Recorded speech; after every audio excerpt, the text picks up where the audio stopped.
Maybe you can find a girl in there. I'm not gonna flirt with girls at the mosque. Why not? The girls in there are high quality. The mosque is for praying, it's not for picking people up. And it's like a bunch of families too, and you can't just walk up to a Muslim girl and like start spitting game or something. What am I supposed to say? Like, hey, can I get your father's number? Yes, why not? Comedian Ramy Youssef is the star and co-creator of the popular series Ramy on Hulu. It follows a young practicing Muslim American as he navigates everything from family pressures to dating. The New York Times called it a quietly revolutionary comedy. Well, his first HBO comedy special is called Ramy Youssef Feelings. In this clip, Ramy shares why Friday can be a bit tricky for him in prayer. There's Friday prayers, and then there's Friday nights. I'll be at Friday prayers, I'm listening to the imam, and I'm like, yo, this is me, man.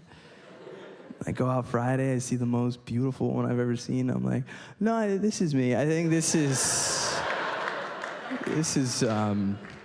wow. To pray on Friday, it's like getting your car washed before a hurricane. Ramy Youssef is in the studio. Ramy, good morning. Good morning. Oh my gosh, what can I say in this clip?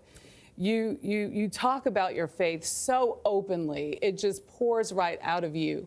Why was it important for you not to shy away from it at all? Well, I was really excited with the show and with the special to kind of bring a little bit of a different perspective for someone my age, my generation. A little. Who's still, you know, holding on to their faith, holding on to their culture in an honest way. I think a lot of the times we see stories of first-generation immigrant and they're trying to push away their family, trying to push away their culture, their tradition, where they come from. And I wanted to make a story that could kind of show what it's like to try and hold on to it. You know, when you have what you believe and then what you actually do, and there's kind of a space in the middle. And so that's a lot of what I've explored in stand-up, and then we explored in the show. Were you trying to be quietly revolutionary, as the New York Times called it? Yeah, every day, really, since I was a kid. I was like, let's make this revolution a whisper. let's make sure it's just a hushed tone, but really, you know, a revolution for sure. But you're a bit raunchy here and there sometimes. You don't shy away from that either. Oh, we gotta be real. You know, we gotta show it,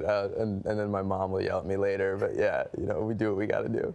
So when I think about the show, I think about, I once heard Seinfeld and Larry David talk about, they just tried to make a good show, right? Yeah. They, you know, a couple white guys, let's just make a comedy. You've got to think about representation, you've got to think about education. How do you fit comedy into all that?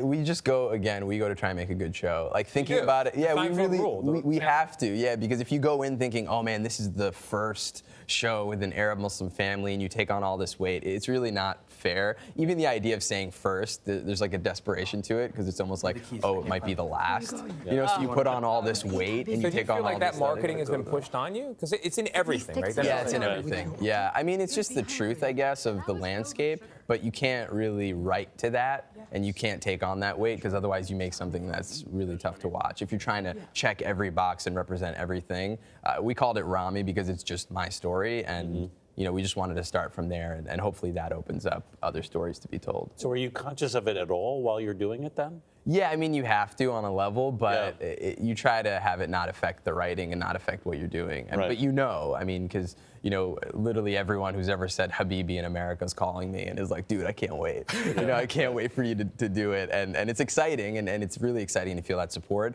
but you're making the show, and you got to make something unique to yourself. I have to tell you, what was so stark to me was all of the stereotypes that you do hit on. You managed to hit every nerve, strike every you know, trope. And there's some I didn't even realize were there. Yeah. Yeah, we went for it. I mean, it's definitely not an easy watch sometimes, but we wanted to make something that felt real. And so it's every family member that you try to hide is in the show. Every conversation you try to run away from is also in the show. Speaking of family members you may try to hide, you grew up in a household where your father was manager of the Plaza Hotel. Oh my God. Yeah. You have a bit in the stand-up about how there was a picture in your house with Donald Trump and your father. Donald Trump was manager of the Plaza. He was owner, Hotel. owner. Owner. Oh, he was owner. Your father was manager. where you come from, anybody who's shaking your father's hand in the picture is your uncle. Yeah. What was it like seeing your uncle run for president in the fashion he has? We all have that uncle. You know, we all have that uncle that just says crazy stuff. And so, yeah, it kind of felt like that, I guess. It was really bizarre. I mean, knowing that my father is an immigrant who is part of the businesses that have made him rich. I think he's rich. And he says he is. He says he is, yeah. And so it's odd when because my dad had a good relationship with him, so I don't really have anything negative to say on a personal front. Yeah. And that's what's weird when you see the public rhetoric versus what you know to be true in private is bizarre. And so highlighting that and knowing that from a personal place was something that felt like it was worth bringing up. How did your parents' journey here influence your comedy? So much. I mean, because, when people come from a different place, obviously my parents wanted to be here and continue to want to be here. And so you feel that pull to your homeland, but you also feel, really happy to be here. And so for me growing up here, there's this constant, back and forth. And that's really what the comedy describes and explains. And I feel this pull to be here, but also this pull to go to Egypt, where my family's from. And we actually spent the last month of our shoot in Cairo, and we shot our last 2 episodes there. And it was really amazing to kind of tie. Wild, yeah. Oh, it was crazy. It was really, we shot, one of our locations was 3 blocks from the apartment my dad grew up in. Oh. Wow. And so it was really, it was really. Were you getting looks there? People were so excited. People were so pumped that we were shooting a show there, because a lot of film happens there, but that it was like a U.S. show. Everyone was really pumped. All right, Ramy. Well, thanks for stopping by. The quiet revolution continues, I guess. Hey, we're gonna keep it quiet. Yeah. Don't tell anyone. Thank you very much. His comedy special, Ramy Youssef Feelings, premieres Saturday, June 29th on HBO. It's terrific. It's also going to be controversial. People should tune in. Also, Ramy is available now on Hulu.